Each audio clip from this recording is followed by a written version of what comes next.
Hello again and welcome to Cooking Fast and Eating Light, because I am cooking with 5-ish ingredients or less because I really want to break down the barrier to healthy eating. Eating well should not have to take a lot of time, and cooking light or eating healthy food should really taste good. So welcome, my name is Judy Matuski. I am a registered dietitian and I'm also a culinary nutritionist with Athens Nutrition. And welcome to all of you that are joining live today in my kitchen, and to anyone who's going to watch this on the replay. I am really excited about today's video because it is about dessert, and I am the first to admit that I love dessert. Everyone who knows me knows that. I also am probably the first one in line when Dairy Queen opens for the season. Just ask my kids. I love it. However, you know, it's all in moderation, right? And sometimes we just really want to eat some desserts that are a little bit lighter, a little bit healthier, but also taste really good. So that's what we're going to be preparing today. I've got 2 recipes for you, super simple, very few ingredients, but I think you're going to really love it. All right, so let's just talk a little bit about what we're going to do. I'm calling the first thing we're going to make, it's chocolate peanut butter light cream. You may know this as nice cream, and really what it is, it's using frozen bananas as the base. And what's great about this is that even if you don't love bananas, they are really just sort of in the background. They're relatively subtle, but they give this that creamy, cold texture that you really need. So if you're like me, and most of us, when you buy a bunch of bananas, you don't necessarily go through them all. They end up turning brown, and then you're like throwing them away. Well, don't throw them away. Just take your bananas when they get really ripe, and all you're gonna do is just peel the banana, and then we're gonna put it in a freezer bag, peel it first, put the banana in a freezer bag and freeze it. And then as you keep getting ripe bananas, just keep throwing them in that freezer bag, because you can use them for not just making this light cream, but also for, you know, making banana breads or muffins or all kinds of things. And they're actually, frozen bananas are actually great just right out of the freezer. As they melt, they're super cold and creamy, so that really makes a nice snack.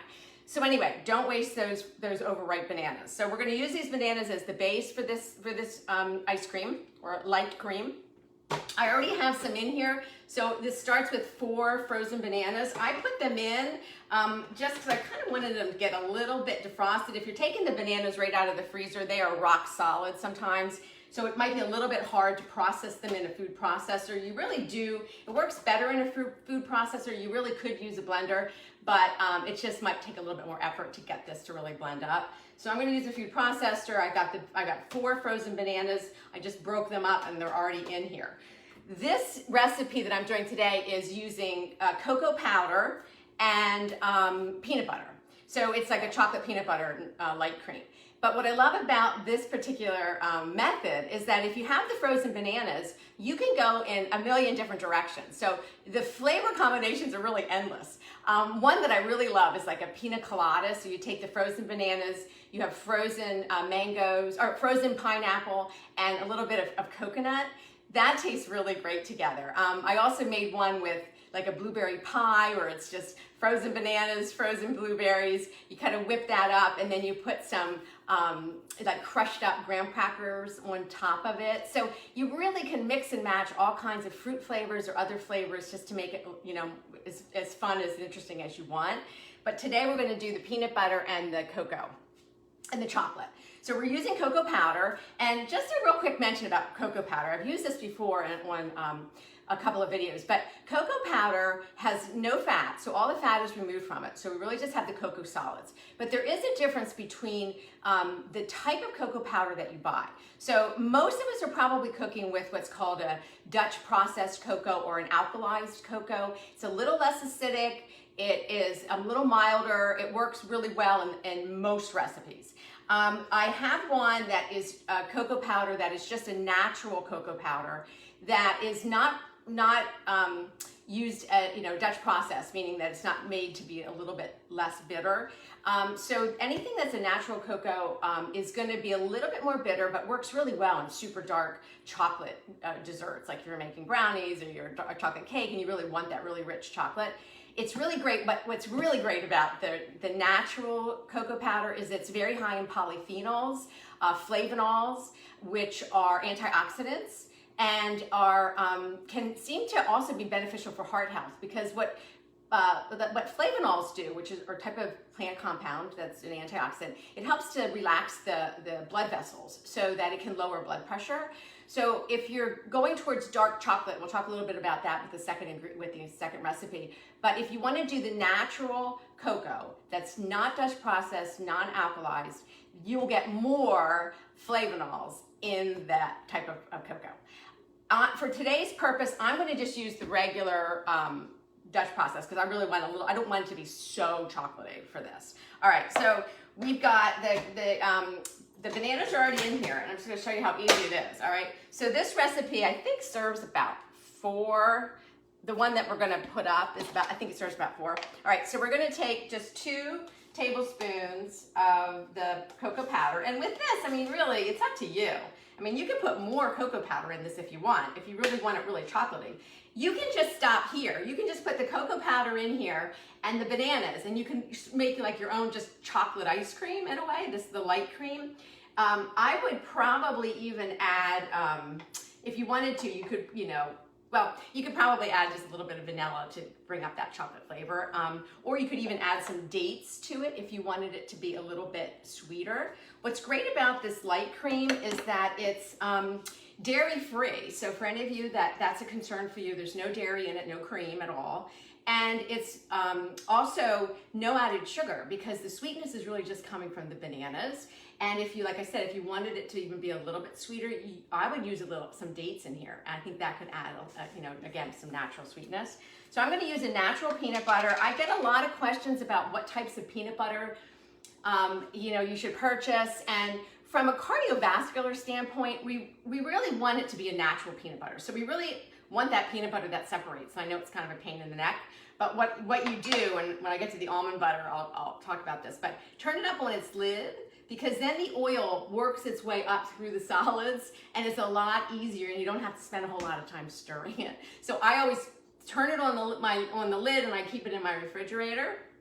So we're going to use this natural peanut butter. It's just peanuts, and it's pretty much the ingredient should just say peanuts. It might say that it might have some salt added, which is fine. There's very little sodium that gets added when they do add salt. But it does maybe help the flavor a little bit. So it's 2 tablespoons of cocoa powder, 2 tablespoons of the peanut butter, and 4 frozen bananas. Now to get this going, it depends on how defrosted or how hard your bananas are. I'm going to go ahead and try it to see if it'll blend just as is, because I did try to defrost these a little bit. If you're having a hard time getting them started or getting them creamy, you can splash it. If you want to keep it with the dairy-free theme, you can splash it with some almond milk or just regular milk if it's up to you. If you need to help it to kind of get going. So I apologize because this is going to be loud, but let me just get this going. So it should blend. It might take a little bit. If it seems like it's a little bit, like this is getting a little bit like kind of bunched up, it's having a little hard time processing, I'm just going to take the lid off, and I'm going to splash it with a little bit of almond milk just to kind of give it you don't want too much because you want this to be, you don't want it to be too runny, you just want a little bit in there. All right, so let's get this done. So it's going to take a little bit. It's getting there. And then what you want to do is just with the food processor, we're just going to take the lid off all the way, and you're just going to use a spatula and just kind of push down the bananas to get them in there. And again, just the longer you do this, the bananas naturally begin to defrost, and then they really get pulled into the blades. So you just want to give it a little bit of time, but I don't want us to spend a whole lot of time processing this. So I am going to put a little bit more almond milk in here just so I can really get this going for you. All right. So let's just put that back on.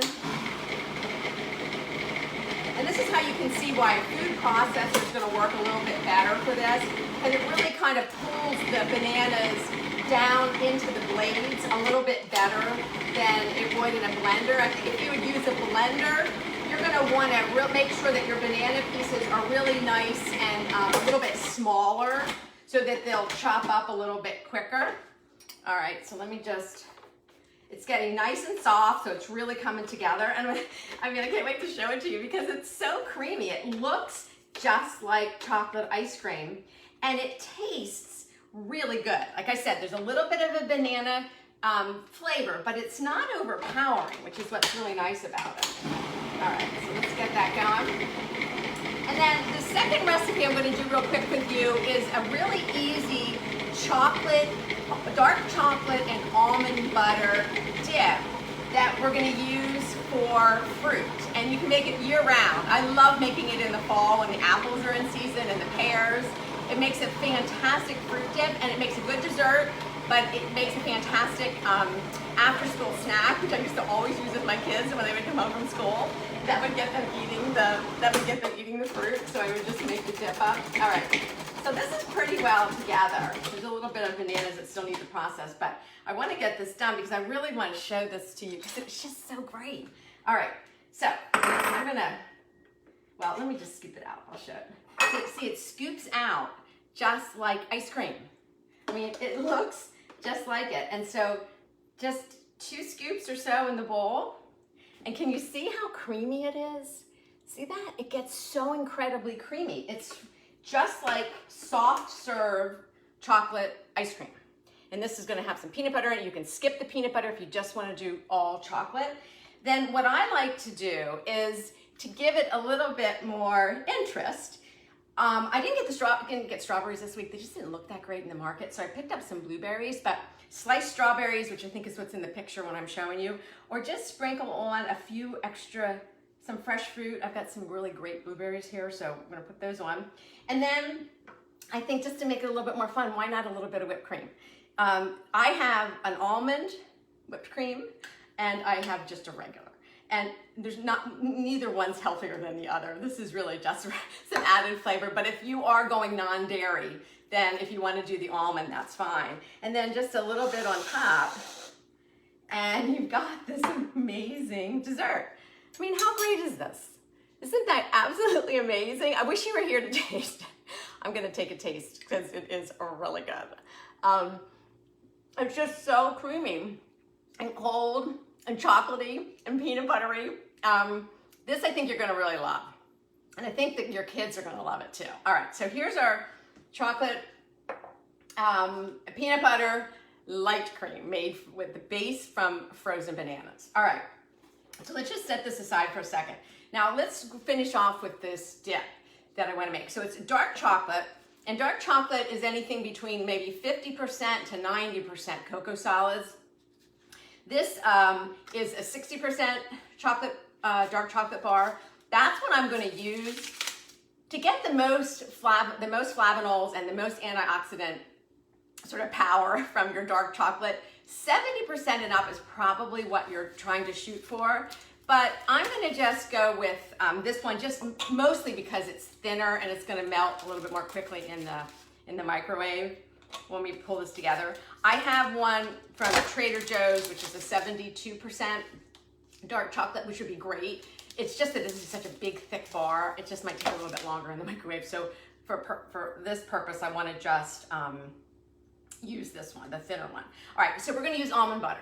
Now, almond butter, you could use peanut butter, the natural peanut butter. I like having both. This is one I pick up from Costco. I think this brand, this is the Kirkland brand. I think their almond butter is phenomenal, and it's just almonds.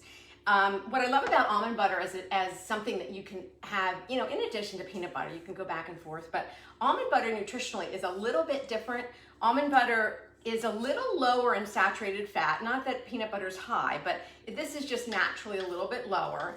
And almonds are also a really good source of calcium. They are pretty good. I mean, not high, but not like a dairy calcium, but they add some calcium to your diet if you're eating almonds or almond butter, which most other nuts are not going to have that, are going to have calcium. But almonds it's naturally just do. So it's kind of a nice thing. So sometimes it's nice to have different nuts, different nut butters, and using them in different ways, and it's just mixing it up. Because again, the more variety in your diet, nutritionally, that usually is a little bit better. All right, so this is I'm going to do about 2 ounces of dark chocolate, and probably about, and this is all eyeballing, you know, I might be doing maybe 3 tablespoons of the peanut butter, the almond butter, It's up to you. You can't go wrong. I mean, if you want to use a little bit more chocolate, it's just going to be more chocolate or a little bit more almond butter.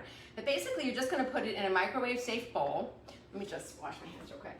And then it's just going to go in the microwave. All right, so I'm going to just pop it in. My microwave's off camera. Let me just put it over here. And it's probably, I'm going to say 30 to 45 seconds in the microwave. Not very long. We just want to get it nice and creamy. And then, like I said, you can use any fruit that you have, and ideally seasonal is best, right? So I did pick up these little pears at the market, and I have a nectarine. But what I really love and what I really want to share is I want to share our fresh figs from our fig tree. I mentioned in the other video that we kind of have a whole Mediterranean garden going in our backyard because my husband loves to garden. So our figs are just coming on, and they're absolutely so sweet and so juicy. We really have to fight with our dogs because our 2 golden retrievers love these figs, and they get out into the tree and they try to get up and get as many as they can from the lower branches. So we're always in a battle between who can get to the right figs first. All right, let me just see if this is melted. It's getting there. You just blend this around a little bit so you can see. This is just a really easy dip to do, and kids absolutely love it. Now again, if you have a nut allergy, then you might want to use something like a sun butter, a sunflower butter, instead of the nuts, instead of a nut butter. Or you could just, obviously just make it a chocolate dip, just leave out the butter, the nut butters. But I think a seed butter would work really well as well. The flavor would be there, it's very similar. All right, this just needs about 2 more seconds in the microwave. All right, sorry guys, I'm off camera. All right, so I'm gonna take the figs and I'm gonna dip them in this because that's what I think is gonna taste the best. The fruit would be great, but since I have the figs. All right, so let me just show you this real quick. All right, this is it. That was about 45 seconds in the microwave, and it's all blended together. And then you can put it in a little bit of a bowl, and if you were serving this, you just really want to serve it right as it's coming out of the microwave so it's nice and warm. And then you'll take our figs, and we're just going to dip it in, and we have our chocolate dripping chocolate almond dip, dark chocolate almond dip for fruit. All right, so enjoy that. We've got, again, very few ingredients for both of these. Easy to have around. Everything is probably already in your pantry anyway. Just save those ripe bananas and peel them and freeze them so you always have them available. Mix and match the flavor for the light cream. If you want to go all fruit, that would work really well. If you want to try this recipe, that's great. Just remember the recipes are going to be posted following this video, so you'll have access to those. And also just check out, I always mention this, but check out our website because we're always doing something new, or new events are coming up. We're posting new recipes all the time. If you want to give us your email address, we'll make sure that you get everything that's coming out so that we can update you as well. All right, so everyone have a great afternoon. Enjoy. I hope you get a chance to make these. And if you do, please let me know. I love your comments. And if you have questions, please ask them because I'm more than happy to get back to you. All right, well, again, eat well, but it shouldn't take long and it should taste really good. All right, you take care and have a great day.